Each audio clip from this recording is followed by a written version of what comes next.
Call of Duty never changes, except when it does, and then people complain about it. This is what happened to the most underrated Call of Duty game of all time. World War II was supposed to be a return to the norm for Call of Duty. There would be no more gliding around the map like a speed-addicted toddler. Instead, we would get classic Call of Duty gameplay. So why was Call of Duty World War II overly hated?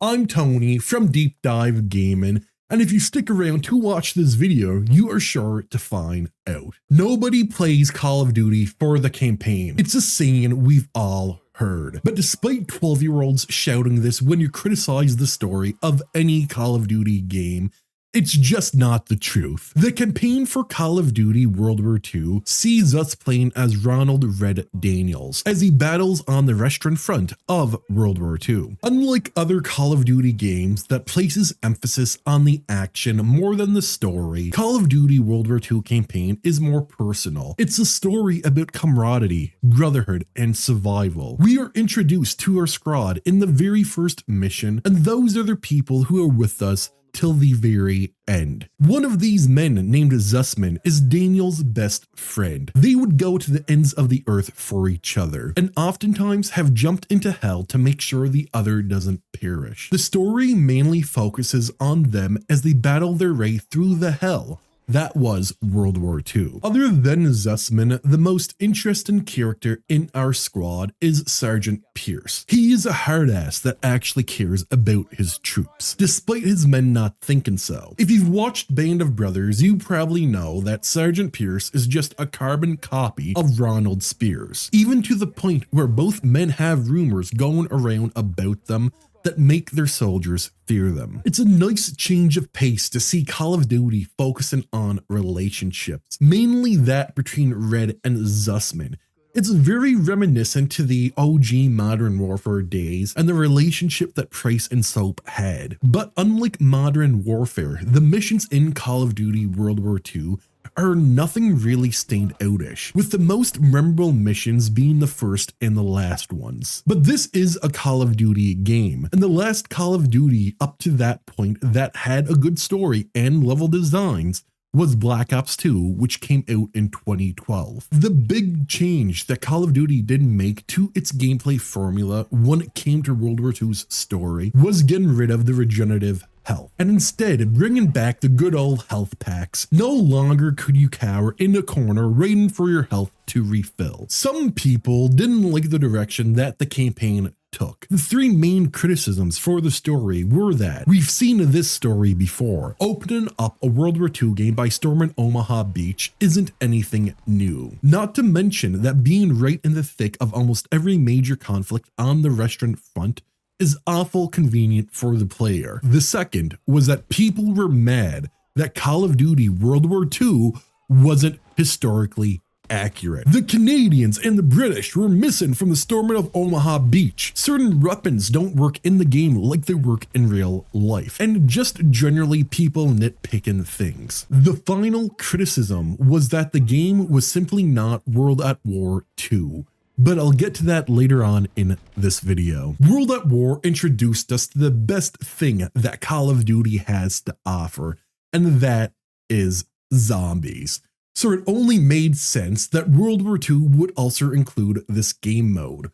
But like the campaign, not everybody was exactly happy with it. World War II Zombies does more hand-holding than previous zombie modes. The game launched with two maps, the prologue, which introduces you to the story and gameplay mechanics, and also the final wreck, the true zombie map. Unlike previous modes, World War II Zombies seems more story focused, with the game giving you objectives to complete in order to beat the stage. So you just run around, try to survive while completing these objectives. However, people complained that World War II Zombies felt like a major step back from the praiseworthy Black Ops 3 Zombies in almost every aspect. It's been years since I played Black Ops 3, so I can't actually remember how good the zombies were in that game, but Treyarch always did an amazing job when it came to this game mode.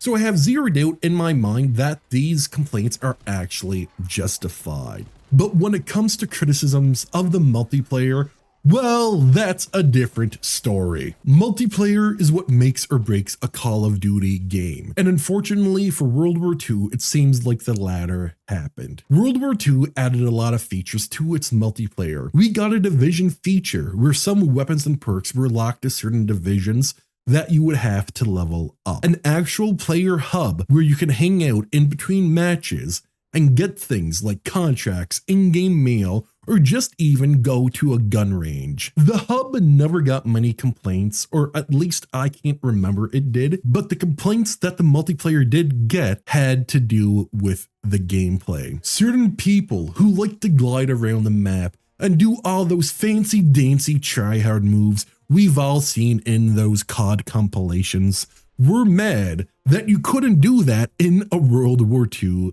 game. Well, some people liked the boots to the ground gameplay that the multiplayer offered, others didn't, complaining about its slower pace compared to games like Black Ops 3. But not all of the complaints were as ludicrous as not being able to wall run in a 1940s game. Some were actually well founded, like the fact that World War II had loot boxes. You can get randomly rewarded a loot box at the end of every match, or you can buy them or earn them by completing contracts. The loot boxes only contain cosmetic items, but god damn, does the game ever place a big emphasis on them. You open them up in the hub and everyone can see what you get. In fact, some contracts actually require you to watch other people open up these loot boxes. World War II had many problems, including a shortage of maps when it came to multiplayer, but oh my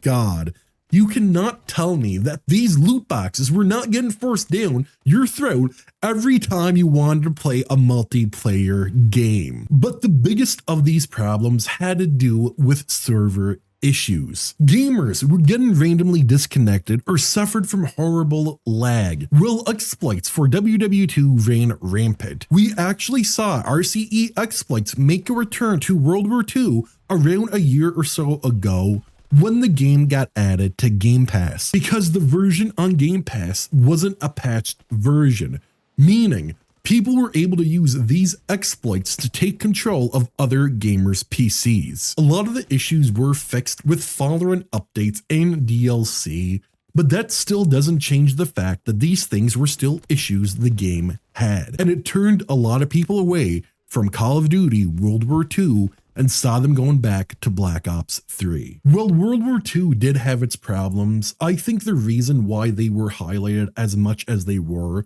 was because this was a Call of Duty game. People hate Call of Duty just to hate it, so they'll dig for things to make the game look bad. The complaints about the multiplayer are mostly valid, but the ones about the campaign is just kind of bull. When it comes to the story, hell, when it comes to Call of Duty WW2 in general, I think a lot of people were just disappointed that this wasn't a World at War II title. I believe that there were a lot of expectations for World War II to do to COD what World at War did, and that was help usher the franchise into a new age. And when that didn't happen, people got mad. It's not a case of World War II being a bad game, but rather World War II just being a major disappointment for people who had gotten their hopes up. Playing World War II in 2025 was a fun experience.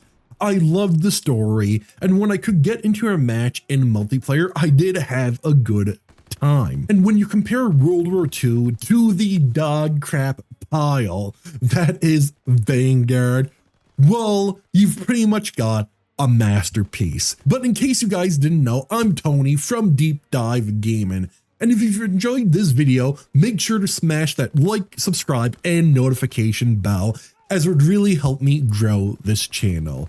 I hope all of you have an amazing and wonderful day, and I will see you all in the next video. Peace out.